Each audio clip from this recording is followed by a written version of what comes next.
Good morning and welcome to B Cube Sunday morning. It is lovely here in Washington State. The sun is shining, 50 something degrees, and I got raised bed gardens to go out and work in today. When I get done doing some more editing on our up and coming book, The American Storm. And I got to tell you, it's a fun book to be working on. We're looking forward to getting it out. But speaking of storms, I'd just like to ask you guys to take a moment to think about what our country just got itself into. Ever since promote, we helped overthrow the largest democracy in the Middle East, which was Iran. The Shah. They had the they had the largest democracy there, and we didn't like it because of the oil situation. So we overthrew them, and we've been blaming them for not appreciating that ever since. So let's just not believe all the BS that you might hear about how it all started with the hostage situation. It started when we overthrew their elected government and installed the Shah of Iran. But that was a long time ago. What we're doing today here is we have the Sunday brunch. Now, we're missing one of our folks today, but it will be okay. She will be missed, but we've got Phil and Brenda. And I'm going to let you guys introduce your guest while I vanish. Okay. This morning we have Audrey T. Williams, who is co-chair of the upcoming World Fantasy Convention that will be in Oakland, California. It's traditionally Halloween weekend. Audrey, when is it? It's October 22nd through 25th. Okay, so deep into the Halloween season, which is widely celebrated here. Should we bring costumes? You should not bring any costumes. Cosplay is not a thing that happens for World Fantasy Con. See, that's good to know. Mm-hmm. Yeah, please do not show up in costume. Yeah, there was one year, I think it was in Calgary, where Mary Robinette Kowal promoted stealth costumes. Oh. So, they looked like normal clothes. And then you would open the shirt and there would be the Superman emblem or something. Yeah, she went as the gal in I've forgotten what it was, but it was the long leather trench coat, and underneath it she had a plastic weapon on her hip and whatnot. Girl genius. Yeah, no, it was the TV show, and my brain is going. I cannot, biggest TV show on the net, and I can't remember the name of it. FBI agents chasing paranormal stuff. X-Files. Right.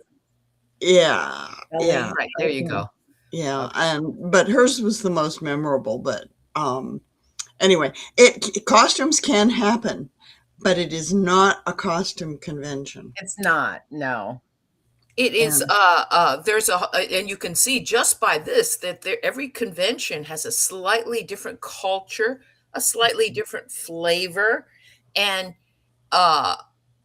I think that at this moment, the great thing about the World Fantasy and World Science Fiction conventions is that they're both taking place this year in California.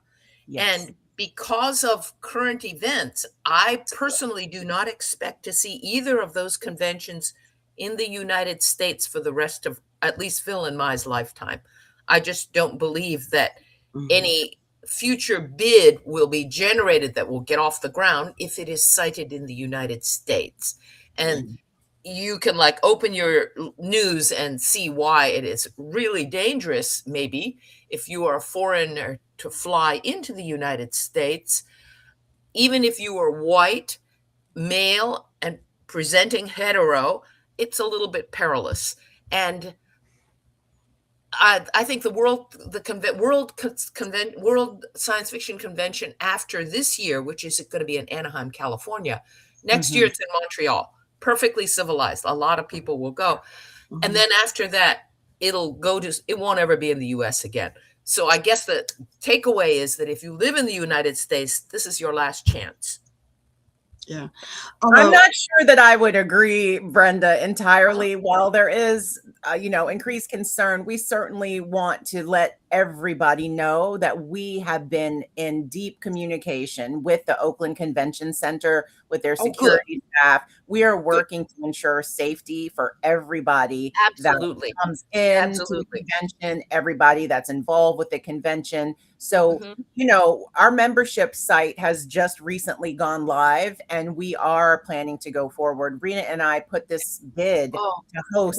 We want this to happen. Yeah, we bid 2 years ago before any of this current level of madness happened. Who could have known? Absolutely. No one expected it, and no one knows what'll happen. God only knows in the next 20 minutes. And so you really can't take it to bed. But the problem is that your bids have to start well into the future, shooting for the future. I think somebody in Texas says they would like to have Worldcon. Fat chance, Charlie. Because it's not you guys. It's not the convention. It's not even the state of California. It's the federal authorities at the border, at the airplane, at the airport or at the border. And we don't have any control over that. Yeah. Yes. So anyway, what is the purpose or mission statement of world fantasy as opposed to world science fiction and fantasy? Well, I think the obvious thing is in the name. So World Science Fiction, Worldcon is focused on science fiction, whether it's hard sci-fi, soft sci-fi. The World Fantasy Convention, which is in the 52nd annual iteration this year, right? So longer than I've been alive on this planet. And I want to point out a bit of history. World Fantasy originally started as horror. That was the main impetus, which is why it was always in proximity to Halloween, right? And then somewhere, I'm not clear what year it shifted to be more inclusive. And so now it's really the genres of speculative that aren't covered under hard sci-fi. So the focus is on fantasy, whether that be dark fantasy, speculative, gothic, or horror. So it's sort of everything that's not sci-fi that's under the speculative umbrella. I will point out that in the 3 or 4 WFCs that I've attended, the bulk of the membership are authors, editors, publishers, agents, and fandom is a very small percentage. Whereas at Worldcon, it's the opposite. And that's intentional. This is an industry focused convention. So we also want people to be aware of that. Fandom is not a big thing traditionally. It hasn't been. The focus is on, as you say, writers, editors, agents, publishers. And you can see that reflected in our guests of honor as well. And that's why you're not wearing costumes. And that's why there isn't like a lot of the other things that you see, like there's no media track, there's no comic book track. It's definitely literary focused. I remember that David Hartwell, you remember him, Phil, who is one of the original spearheads of world fantasy. He wanted it specifically to be more literary and more book focused. He didn't want it to drift over into movies and, the Avengers. He didn't want it to do all that stuff. Although I will say everyone focused on that. Yes, that still holds in general, though I will say, I think that, as an emerging writer myself, if I were to say I wasn't interested in learning how to convert my stories to screenplays, I would be lying. So I do think that there might be room for a bit of overlap with some, especially with graphic novels and with, screenwriting. I think that there might be room for that. And the industry evolves. Even SIFWA now, the Science Fiction and Fantasy Writers Association, they now have graphic novel memberships. I'm certain that screenplays are either in the works or coming. So Yeah. it evolves and it develops. Mhm. Yes, poetry was recently added as an award Yes, category for poetry. some of the larger awards. So speculative poetry. So yeah, I Right. think Phil, I think I heard you ask who the guests were. I'm happy to run through our list if that Yes. is of interest to folks. Yes, because big name guests draw a lot of your audience. Sure. So let me run through it really quickly. So our author guest of honor, if anyone hasn't heard, is Ted Chiang. So we're really excited for that. Our artist guest of honor is Stephanie Law. We have a poet guest of honor who is the amazing Linda D. Addison. I believe she was the first Black American woman to win the Bram Stoker Award. So Wow. we're really happy Yeah. to have Linda on board. Then we have some special guests, and the list, we're not totally done here, but this is who we have signed on board as of this moment. The first special guest we have, he's an independent publisher, Bill Campbell. He runs Rosarium Press. So Oh, we have, very good. yes. Our scholar special guest this year comes to us from UC Riverside. We have John Jennings, who's an amazing illustrator, graphic novelist. In fact, he was part of the team that took Octavia Butler's novel Kindred and turned that into a graphic novel. So that's just one of his many achievements. He has his own press as well. And then our most recent special guest that we've invited is a bookseller out of Minneapolis, Greg Ketter. And we thought wow. his efforts have just been exemplary. And so we've invited him and he's agreed to come and be our special guest bookseller. So Thrilling. That is so great. Greg join us. At this stage, when the convention is sort of ramping up, this is what you're doing. You're assembling that star power that makes everyone say, "Oh my God, I need to shake Greg's hand." Yes, absolutely. Super. Very super. When I was getting ready to go to my first World Fantasy, which I think was Monterey, many years ago, I was still new to the con culture as at large. But then somebody at World Fantasy was saying, this is not a con. This is a gathering of professionals. World Con is where you go to sell your books to the public. World Fantasy is where you go to make the deal. And That's a very nice thought. Yeah. I have also heard that, World Fantasy, I would say there's a lot of book collectors that show up to World Fantasy. So, yeah. Yeah. And I have to admit, the one in Arizona, Phoenix, Arizona, which would have been about 2004, I sold 2 short stories in a book because, I had lunch with the right editors. Right. But, so that's more the tone. And that's why there's no costumes. And you don't dress in jeans and T-shirts. You put on your slacks and a button-down shirt. You don't have to go formal, but you don't go as a slob. And you don't wear your Batman mask, and you don't wear your you don't have little cute dragons sitting on your shoulder, because it's not the that type of convention where everyone's going to go around with a cute dragon sitting on their shoulder. Yeah. I'm sure the hotel staff will be decked out in costumes enough for all of us. It is Halloween, and so I think that's only a natural thing to have happen. I believe that memberships are now open, but you haven't opened the hotel block yet. The hotel block should be opening shortly, but memberships are definitely open. I encourage everyone to go wfc2026.org. Please sign up. Please get your membership if you haven't already. And another thing I would love to share, we have updated our mission statement just to align with recent events, because people are weary and leery of travel. And would it be okay if I read that? I think you should. Whoops, here goes my dragon. Yeah. So let's see. Tell us what's going on. So the theme for this year, and again, we picked this 2 years ago, but we've just revised it a bit to reflect the times. So the theme is reimagined identities and fantastic literature, World Fantasy Con 2026 in Oakland. a beacon of becoming and belonging. Why Oakland and why now? Because Oakland has always made room for the future while living inside the pressure of the present. Because people have migrated here for generations, carrying entire universes, legends, folk tales, songs, prayers, grandmother stories, and survival knowledge stitched into language.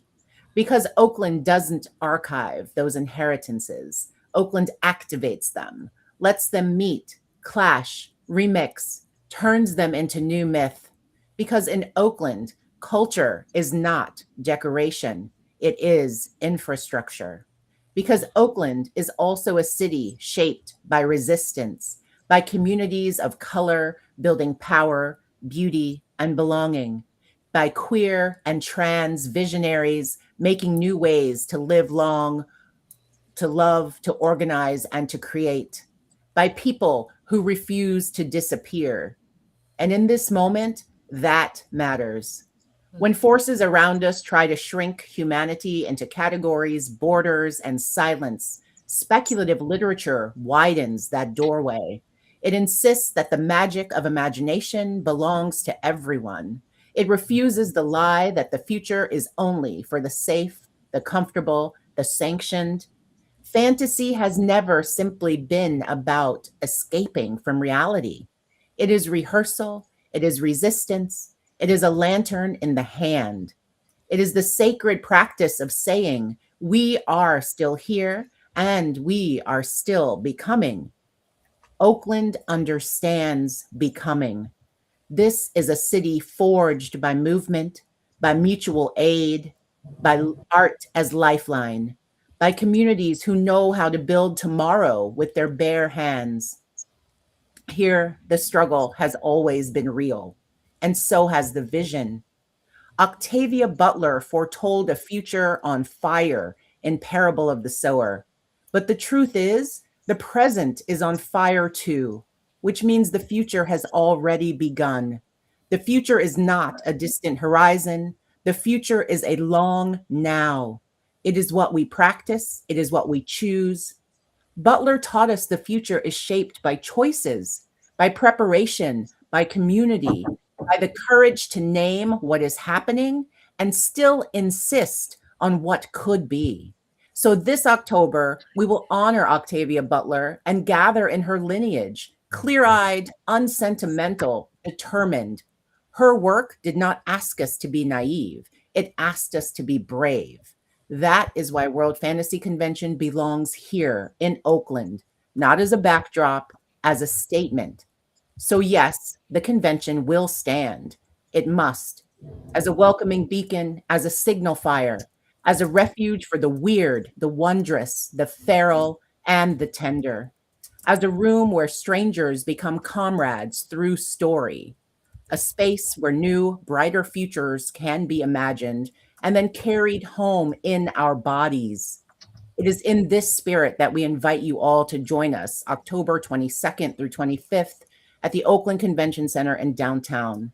We will celebrate the full breadth of speculative genres while spotlighting visionary poets, writers, publishers, illustrators, and world builders shaping the field right now.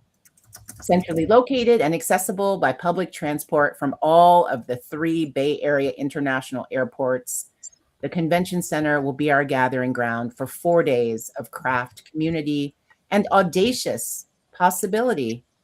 So we just look forward to seeing everybody in Oakland in October. It will be so exciting. I am looking forward to it, and I'm waiting for those hotel block to open. I have been coming down to Oakland for some period of years. My family lives down in that area, so that should be really, really nice. Yeah. And good God, Phil, it's in the same time zone as us. You know that's what that does not often happen. Yeah.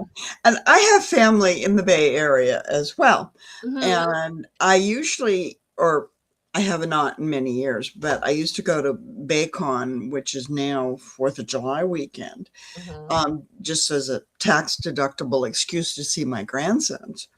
But now that they're grown and not terribly interested in grandma flitting in for a weekend, World Fantasy sounds like a very good alternative, especially for those of us who don't travel well anymore. Well, I have agree. to. I have to put in a plug for Baycon. Right. I block off that July 4th weekend, and I've got to say, this year their guest of honor, they've got Charlie Jane Anders, and they've got Annalee Newitz, and they've got Sumiko Salson, who's a speculative poet that's local. So I think it's going to be an amazing lineup. So I wouldn't just write off Baycon. I would definitely encourage you to come down for Baycon. Yeah, I have to. San Francisco Airport is probably easier for the family to get to pick me up for an afternoon together. So it is and people can just see from our conversation that fandom conventions are the whole culture. You Yes. get into it, and then you branch out, and then suddenly you are like Audrey, a young rising young deity in the convention scene. And so how did you get suckered into this, Audrey? How did you become seduced to the dark side of the force like this? Is there hope for you? Because I had no idea what I was getting myself into. Yeah. Okay. No, what was your first convention?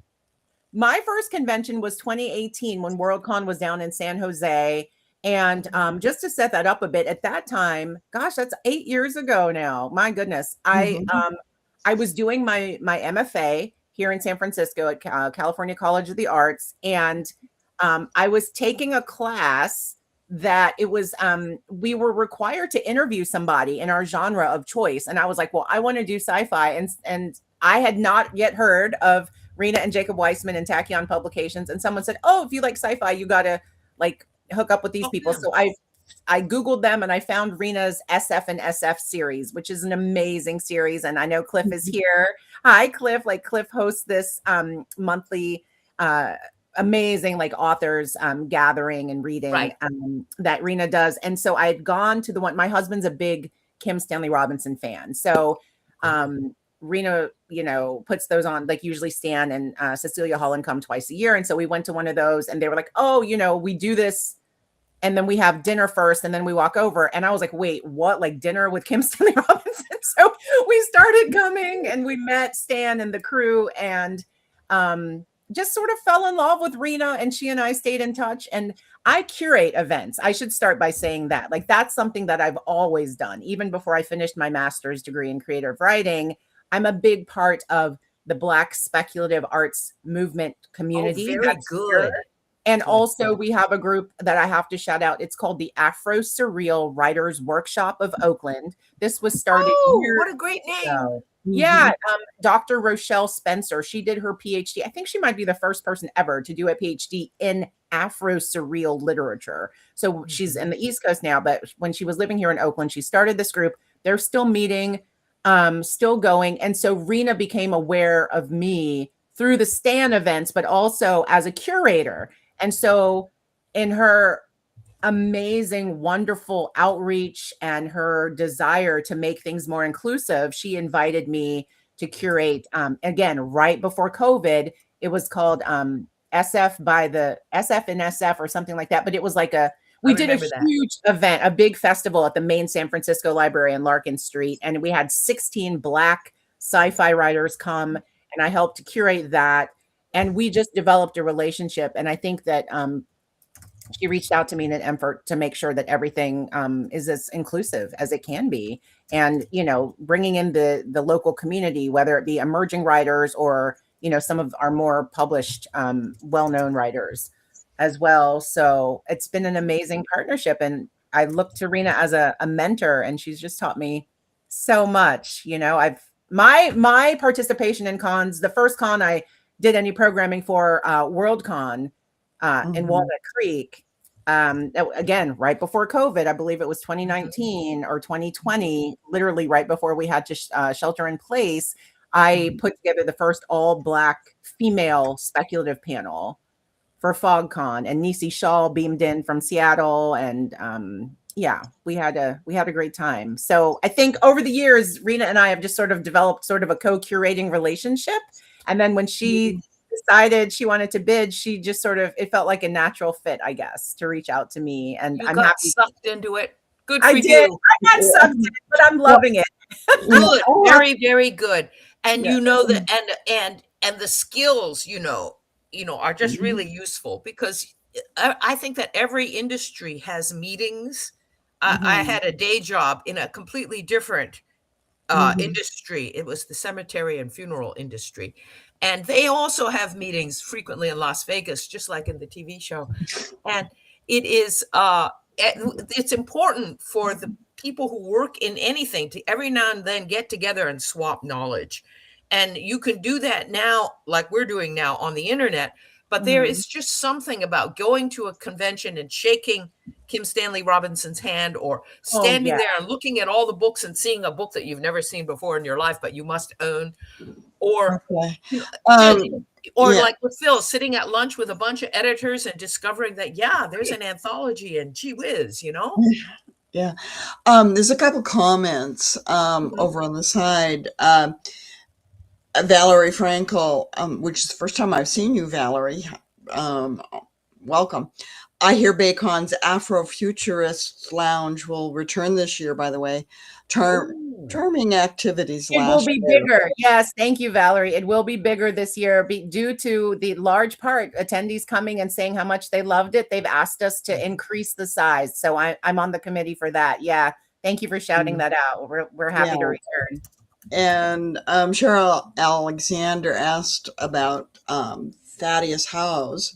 Oh, And yeah, Thaddeus. He is one of the founding members of the Afro Surreal Writers Workshop in Oakland. Yes, Oh, absolutely. Thaddeus is an amazing writer. and if he's in the area, he's going to be. I mean, all these people are going to be showing up, right? Absolutely. You're going to Yes. twist their arms and make them come. yeah, Oh, absolutely. All Good, the writers in the local area, like we're doing outreach. We have plans to get everybody on programming good, that can good, good, come. good, good, good. Absolutely. And particularly, even in LA, there everywhere in the state, California is one of those long, difficult states, but It's it's a good chance to do this. Yeah, yeah. absolutely. Many comments about FogCon. And Cliff Whitting did mention that he's had Thaddeus on his show, which is Mhm, third Sunday of the month. Yes. mhm. A couple of times. I have been to FogCon, and I haven't been back since COVID. No. But my sister lives really near that hotel. I could walk to FogCon if I was sufficiently motivated. So one of these years, I will do it once they come back into physical Mhm. meeting. Yeah, absolutely. Yeah. And so we've talked a little bit about the con culture, Mhm. people that you see once a year. Mhm. And all of a sudden, when you show up at a new con and you see them, best friends forever, and you Mhm. haven't seen them in a year or two or whatever. Um, and I fear that a lot of this culture is going to fade away because the hotels big enough to host a con are clamping down, charging much too much money, obeying corporate offices in New Jersey rather than listening to their local population. Have either of you heard anything more about that? Well, Oricon in Portland, Oregon is in abeyance. I believe partly for those issues, and Mm-hmm. partly because the upper echelon that was running it are aging out. Yeah. And that is one reason why you, Audrey, are such a gem, because you're the next generation. We're passing the Well, torch to you. God damn it! that's what I was going to say is that I just got to say, like, con, it's not something that was on my radar. It's the kind of thing you don't know until you know, and until you Yeah. get indoctrinated or invited. And so that's another reason I'm so excited to be part of this team and to bring this to Oakland, Yes. because to be honest, there weren't a lot of people that looked like me when I went to some of the cons, right? Mhm. And so now you can make it happen. yeah, I'm hoping to be the presence and to bring in more people so that people feel comfortable Good. and look around, and everything from accessibility. We did such a thorough walkthrough at the hotel to make sure there's ramps, there's rails, there's everything that anyone could need for accessibility. We're working on all the things to make sure everyone feels California is a comfortable. good state for that. Yeah, Good. yeah. And it is. I have gone to conventions, met people who then invited me to parties at their house, and then 30 years passed, and we have been friends for longer than many people have been alive. And we're going to go to it is a way to form relationships that can last your lifetime. The number of people I know who have married people they met at conventions is not small. It is really frightening. And there is in the good old days, and this is when you have to pump somebody like Bob Silverberg or Larry Niven about this. Right. There was a very energetic single scene that probably we should not discuss now that everyone is very, very old and respectable.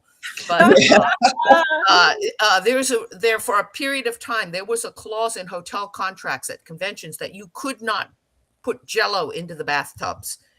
Oh, yeah. No, that's very amusing, but then it clogs the plumbing. Okay, even after you run hot water to run the Jell-O down the drain after using it, it is still not well. And so there was in the day a very, very, very great deal of socializing of a creative type. Yes, and there was one notable con, I believe it was on the West Coast, where they hung a trapeze from the sprinkler. Oops. Oh. And flooded half the hotel. Have you ever heard of the last Disclave, which was the DC convention? Mm-hmm. And it was in Washington, D.C. And for many years, the local science fiction convention group, they were like you, Rena, and they had a hotel they always went to, a slightly seedy hotel. And the way you work this is that the committee guarantees to the hotel a certain number of rooms that will be rented by the convention. And if you can guarantee that, they let you have the convention space, the meeting rooms at a discount, right? And so the DC convention did this, and they had to rent out a certain number of hotel rooms, and they had problems meeting that nut because everybody lived locally and they were not very wealthy, and they would drive in to help at the convention instead of staying on site. And so the convention committee made a deal with the devil. Somebody knew a sex club in New York City, and the members of this sex club did not want to have their events in the city because of their wives, workmates, and family who would be too present. And so they decided that they would have away events, and they bought into rooms at Disclave. And the Disclave gave them the meeting rate, but the sex club people never used any of the events of the science fiction convention. They didn't go down to the Huckster room. They didn't go to the panels. They did nothing. They stayed up in their rooms and did their thing. And so it was sort of worked out for everybody. They had a hotel room deal. The convention made the nut on the hotel rooms. And this went on for several years with great peace and calm. And somewhere in the back, people who are writers can just see the train coming down the track. And we said, this is not going to end well, guys. Someday it's going to all hit the fan. But they said, no, it's fine. What they're doing, they do quietly.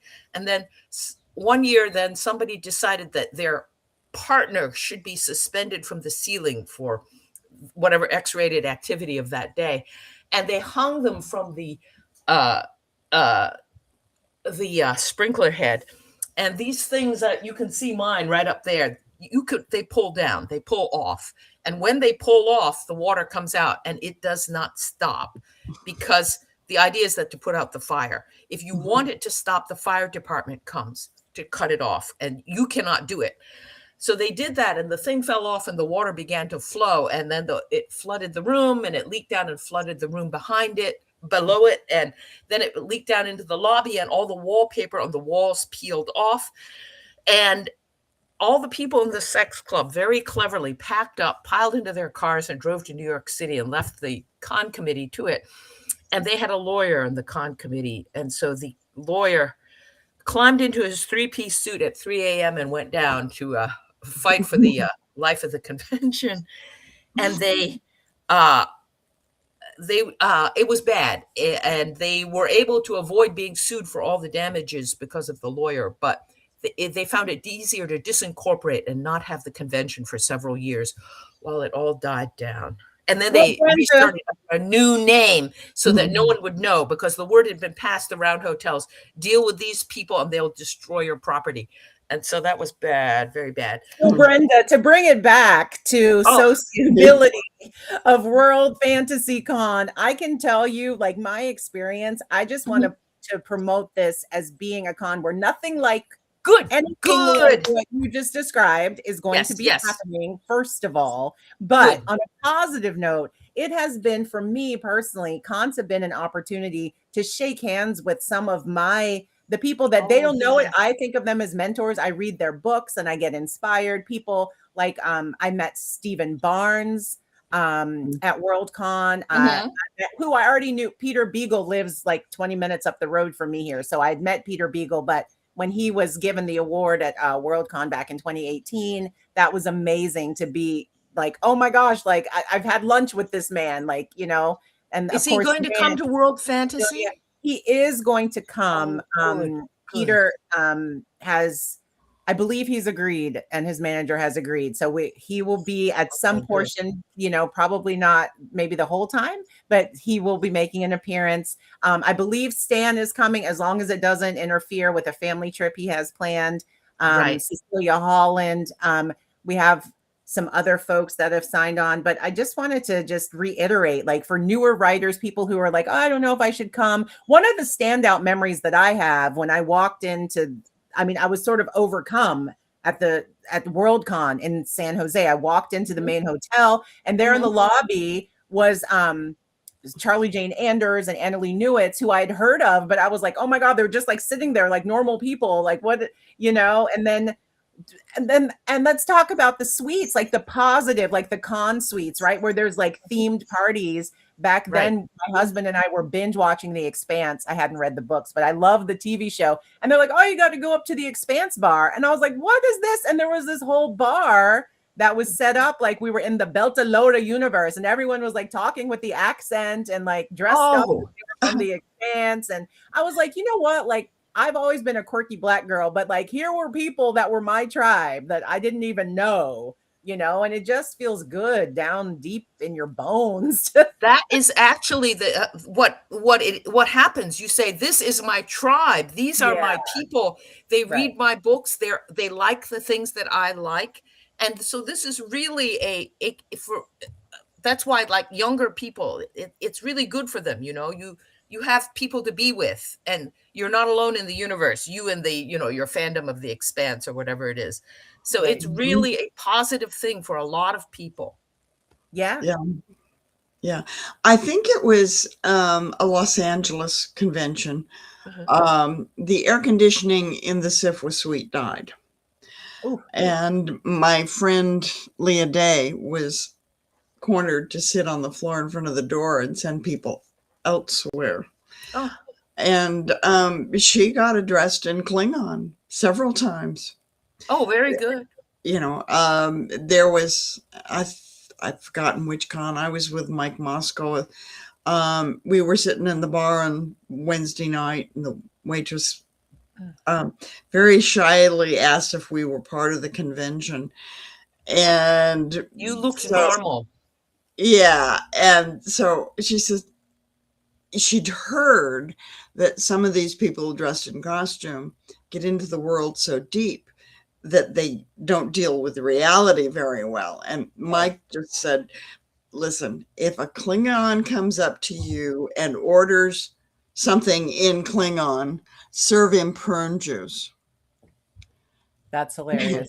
And she told her manager, and the next night there was a number of Klingons gagging on real prune juice. That's funny. You guys.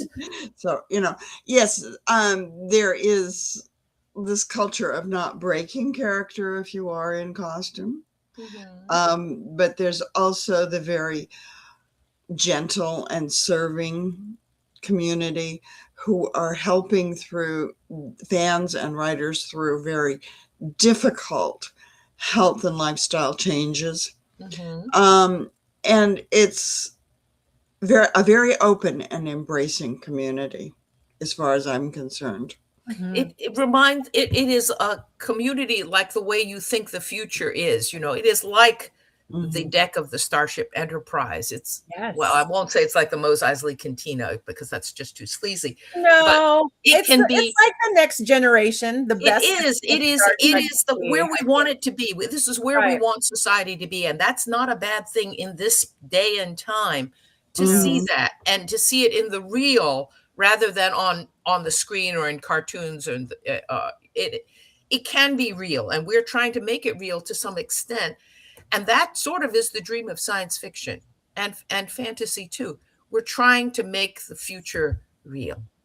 Yes. And to your point, I forget who mentioned earlier, like a lot of people are getting older. And so the fact that we have this opportunity to introduce con culture to a new, literally the next generation, right? I think it's just about innovating. It's about outreach. Again, it's about making people feel welcome. Last year at BayCon, I was honored. They had me as their poet in residence, speculative poet. Oh, very good.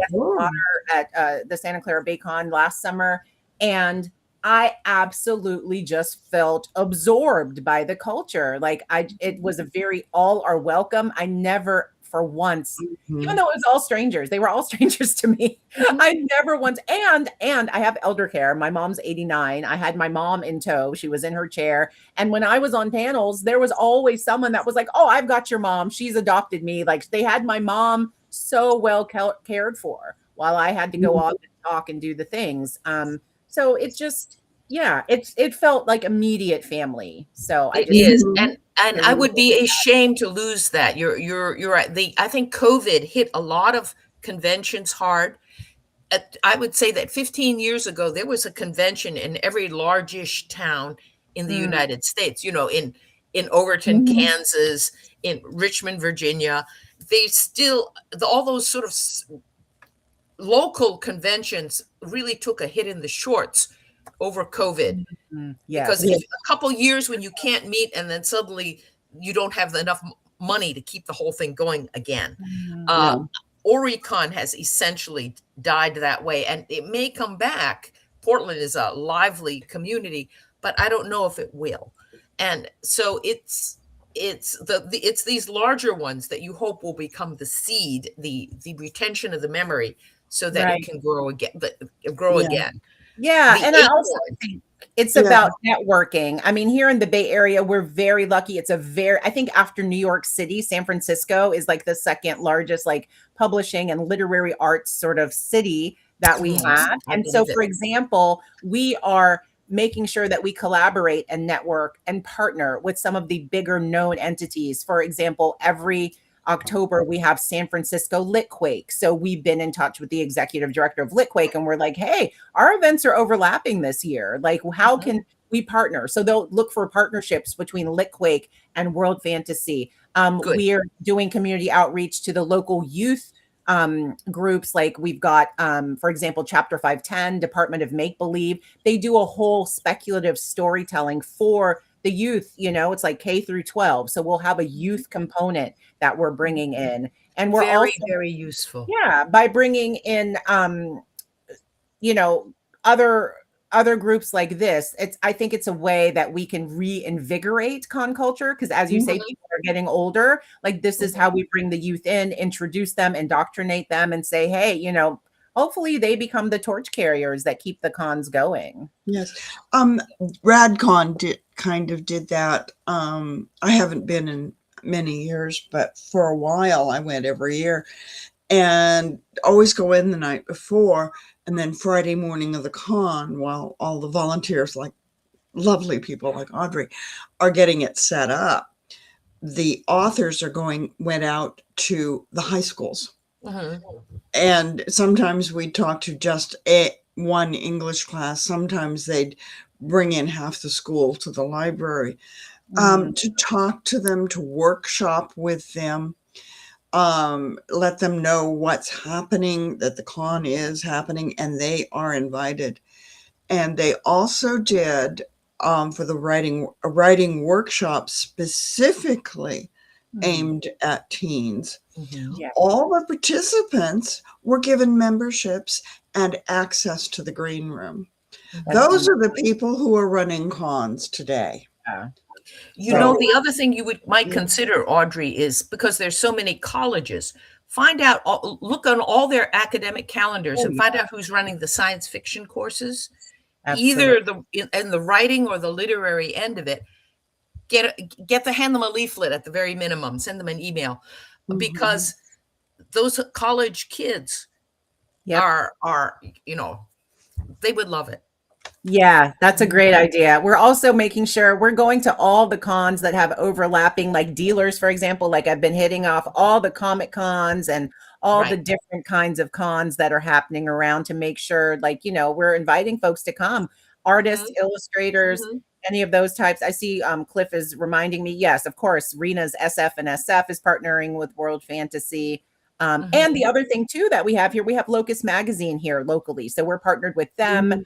The Locust Awards are going to be, I think, actually in May this year. So, and the festivals, we have Berkeley Poetry Festival coming up. So I'll be doing a speculative poetry reading there. We have the Bay Area Book Festival, which is huge. You know, Berkeley is an amazing resource in general. And if you can like set up a table and, you know, hand out leaflets and, you know, have a Klingon or something, you know, it's this sort of grassroots reaching out everywhere that does you. It would be a pity for the con culture to be a purely 20th century phenomenon, because that was when it was really strong. COVID has been a very bad thing, and the current political climate is a very bad thing, and I don't want it to die. And it's possible that it just may not be able to survive in the United States for a while, which is why it's lucky it's a world fantasy convention. We don't have to, you know, next year, I don't even know whether you know where next year it'll be World Fantasy. No, not the decision hasn't been made yet. But also I wanted to mention we are playing with and looking at the possibility of ways we can add a virtual element. I know somebody's saying like there's nothing going on in Florida. I can tell you, like in Orlando later in March, there's the it's called ICFA, ICFA. I think it's the International Conference for the Fantastic and the Arts. Like that's happening in Orlando, and they have a virtual component. So Florida does have a couple of things. I have gone to that one, and it is academic oriented. It's always during spring break so that the professors can go. But it is fascinating. That's another slightly different sub universe, and it is great because of course you do want people to be writing master's theses about the literature, you know, discussions of Octavia Butler and her influence on Afrofuturism and stuff like that. It is it's good to grow in different directions. It's important to put the roots out. And so that's where World Fantasy hopefully will help keep this alive. You know, I just one more word about Octavia Butler. I just think it's a lovely synchronistic coincidence, whatever you want to call it, that this year of all years, we have WorldCon in Anaheim, which is around the area where Parable of the Sower, where they began their journey. They literally walked up this entire tall ass state of California, right? Like starting down in Southern California and ending up here where I am and near Humboldt County. And so like we've got it covered from WorldCon to World Fantasy this year. Like we're doing, I'm like, October is for Octavia. Like this year, this is just, we're following the path of Parable of the Sower, which we all know has been, unfortunately, this prophetic, prescient novel. Someone should do a map. Oh. Someone should do a map, a graphic. I'm That's not sure whether interesting, you can Brenda. sell it or I put it know on a you t-shirt or you what. can buy programs to fix to your treadmill or exercise Oh, or there's an whatever, idea. where you can literally walk to Mordor. Yes. And how many years does it take you to get there? That is such a cool idea. Yeah. I love that. Yes. So you're full of ideas. I love it. Okay. I also wanted to mention WisCon at the literary end of the con culture, where they actually accept academic papers. And they're feminist. Yeah. It's a good chick convention. Yeah, and is Armadillo Con in Texas, which does no film media stuff. It's all books, all literary fiction.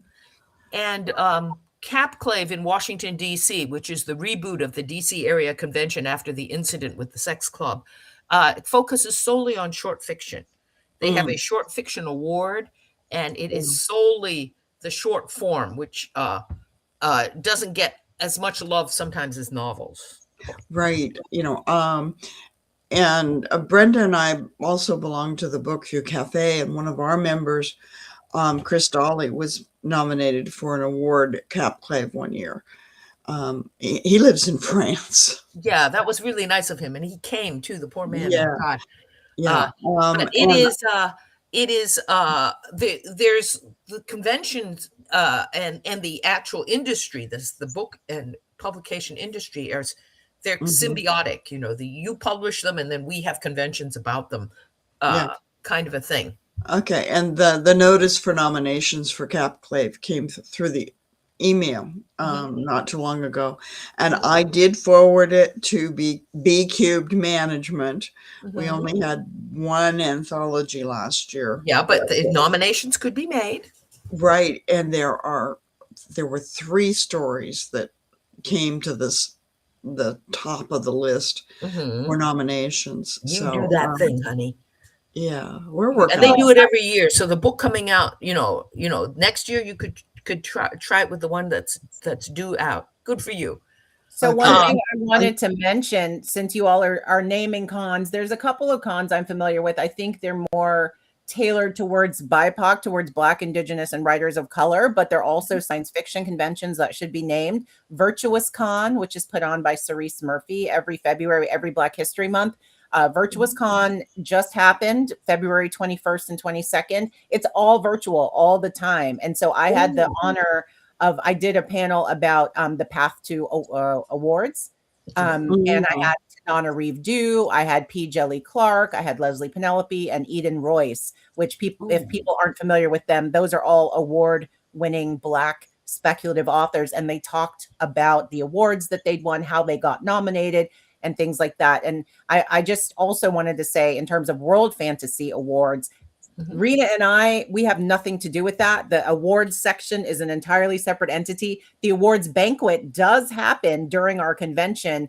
We personally don't touch the awards at all or nominations, but there's a link that I can share because people are always asking, how do I get even nominated for a World Fantasy Award? Well, you or your publisher has to send your book to each of the 6 judges. Like they have to get a copy of the book, and then nominations begin from there. Okay. So make people know it's not necessarily an intuitive process. So and there are so many more independent writers now.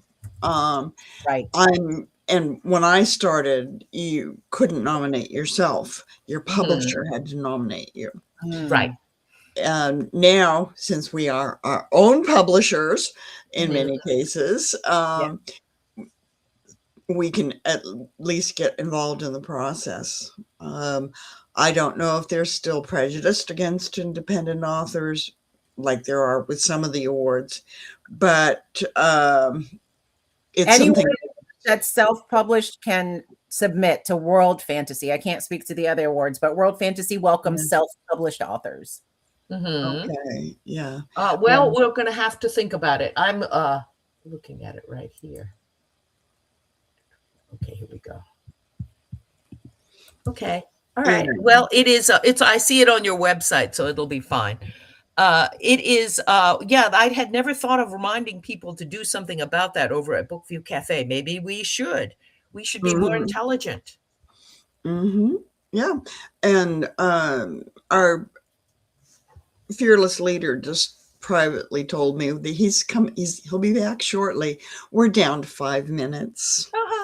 So it's time to wrap things up a little bit. Do you have any new publications, Audrey, or is your writing life consumed by the con? No, so I actually, as I mentioned, I do poetry. I have a poem that is on page 1 of a brand new anthology that just came out. Bay Area poets put together this book. It's called A New Season, Poems for a World in Flux, available anywhere you buy your books. There's that. And then I am self-publishing a poetry book about, I call it grief poetry. It is called Attending Sorrow, Poems and Writing Prompts for Living with Grief. And that should be coming out this spring. Good. You know who you should send that to, or at least contact them. I used to work for the magazine at the cemetery and funeral industry. And that's the sort of thing I would write the book reviews. And that's a book that I would have reviewed, except that I'm no longer doing that. But you should think about that. What was the name? We'll talk about it later. Because it is a specialty publication, but that is the sort of thing that they might like. Oh, thank you for that, Brenda. Yeah, and thank you all for having me. This time has flown by. This has been a lovely understand how we always gap so fast. Okay, Brenda, what's up with you? I have wrote an article for SIFWA for their magazine Planet Side, and it is just out, and it is called, I can't remember the exact title, but essentially it's about the usefulness of reading your stuff aloud as a way, as a marketing and outreach method.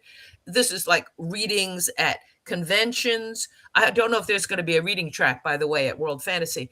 But or it is or at bookstores, or at even like open mic readings in coffee shops. So it is at sifwadark.org on their Planet Side magazine subpage there. And so that should be nice. And I have a novel coming out in April. Yay. So we'll talk about that at some future point in time. Right. I believe we have scheduled you for the May. Yeah, your book's coming out at the end of April. So we scheduled you for Sunday brunch in May to talk about the book. Okay. All right. Good. And I'm rebounding from a year or more of between dealing with health issues on both me and my husband. So I don't have anything new on the schedule. But I do have a reprint coming out May 5th, so I'll be doing the June episode of Sunday Brunch. It's the only steampunk novel I've written, but I have written a number of short stories in the same world. And I've retitled it. It used to be known as The Transference Engine by Julia Verne St. John. It is now Lord Byron's Verse by Irene Radford. And even though Byron was dead by the time the book takes place, his presence is very deeply felt. New cover, new title. New author. It's by Irene Radford. Yay! So it was treated badly in New York and never went anywhere, even before it was published. So now I'm hoping to relaunch it with more fanfare. Hi, Bobby. Okay, and Bobby is back. Yes. Good morning, folks. Talking about upcoming, I think it's we're estimating around June 28th for a release at MissCon, which is of all the conventions y'all have mentioned, is a quiet little literary convention buried in Missoula, Montana. It used to be down at the college. Now it's moved to the fairgrounds. but I can tell you, if you want to run into some interesting writers, go to Missoula. I understand that they've got David Gerald, Jim Wright, um, and there, as well as Jeff Sturgeon, who is the cover artist for Mhm. a book from Manny Frischberg recently, and as well as a brilliant artist. But he also did the cover for Our American Storm, Mm-hmm. which is our ongoing efforts to alert America to what happens when you elect a brain dead fascist to the presidency. And, you know, evil is not good. And all that good stuff. We're a highly politicized press, and we don't apologize for it.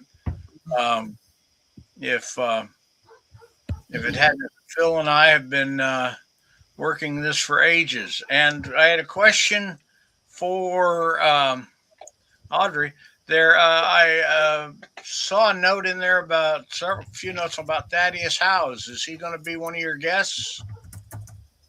Thaddeus Or House is part of the Afro Surreal Writers Workshop, who absolutely will be part of our programming. excellent. He has been. We've enjoyed every time we've had him on this show, He's an and amazing orator and author. Yes. he is a he's just he's a fun guy, and he's creative Super artistically. creative. He's a Podcast. genius. He's brilliant. I can't say enough about Thaddeus. Yeah. Well, I tell you what. Thanks for the reminder, because I have this month, because it's got 5 Sundays in it.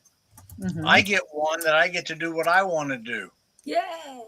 Hey, I might give Thaddeus a call and say, "Come on, guy, let's talk." And Yes. Mm-hmm. but Tell him I reminded you. Yeah. Yeah, okay. I can pass that on. He is.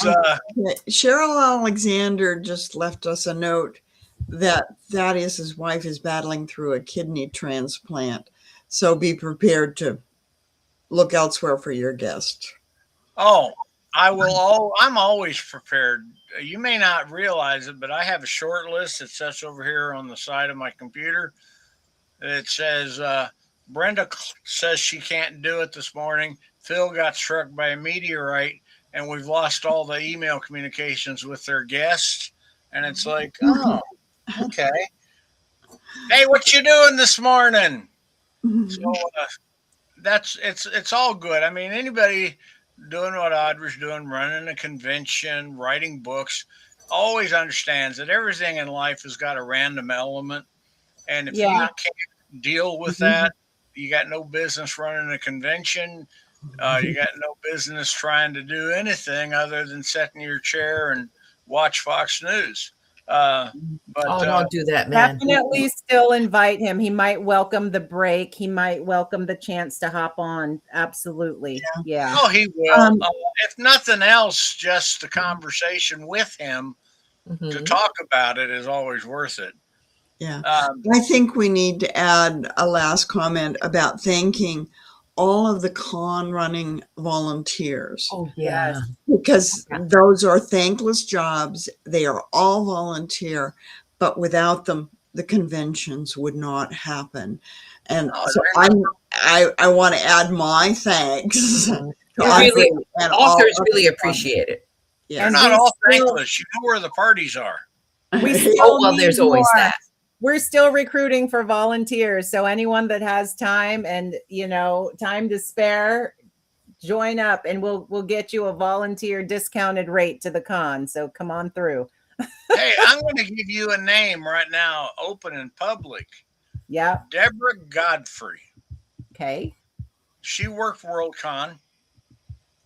And if We know ever there probably was something needed worked on at any place I've ever been where we've been there together, she is in the middle of it. The same can be said for Karen Anderson, KG Anderson. two people that if I was trying to put together a con and I wanted intelligent, low key volunteers who will show up at the times I need them, not the time that it's convenient for them to not have lunch with somebody. Those are two of the people. Put them on your list, and Thank you. they will. And if you can manage to wrangle them, they are worth having. Thank you for that. Okay. Oh hell! Well, I used to be a con runner. You know, you don't realize you. They talked about RadCon. Mm-hmm. RadCon is a tiny little convention of 2,500 people that takes place in Washington State, down at Richland, Pasco, Washington, within sniffing distance of the LIGO Pacific Northwest Laboratories and the Hanford Nuclear Reservation, where they manufactured the Nagasaki bomb. It's got its, it's got its highly technical groups of people live there, work there, and it's also got an incredible history. And the Barnes and Noble, before it closed, had the largest science fiction collection of any Barnes and Noble in the country because of the local readership. So if you're on the West Coast and you're looking to get folks, talk to the chair of RadCon and say, hey, Help. this is what's going on. Right. Good But advice. that said, thank you all for coming. It's been a great time. Let us hope that the generals and the cabinet come to their senses and we stop this ridiculous adventure in Iran. My tax dollars should be funding school lunches, not bombs. Okay. And I think most of us would feel the same. And if you don't, you can leave the show now. I'm just that way. So, anything else, Dad, before we go? No? Bye. Good. Bye-bye. Okay. See you later. Keep reading. Yeah.